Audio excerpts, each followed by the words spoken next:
So some mirroring options. 2026, the mirroring environment was changed, or enhanced, I should say. Prior to 2026, we could mirror the source assembly geometry, right, just as we've done in many releases. But then with 2026, it was possible to select an option to mirror both the geometry and position of the source components, as well as the targeted mirrored components. Maintain associativity, so any changes made to the source components were reflected in the target components. In 2027,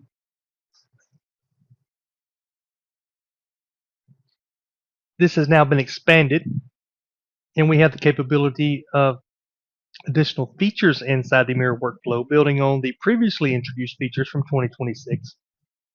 One of the biggest changes is the introduction of a broader set of mirroring options, giving users control over how the components are created. So instead of a single workflow, we can now maintain an associative link to the original component, create a mirrored copy with the link broken, use save copy as to generate a new mirrored file, mirror the feature tree within the copied component, exclude specific components from the mirrored operation.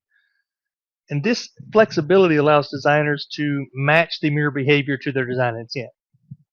So we have all the new icons here, the new features that are available.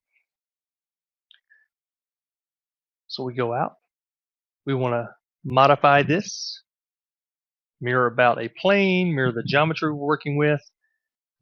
And we have two new options as well. Creating a flat structure creates only the mirrored geometry and has no associativity between the target and the source.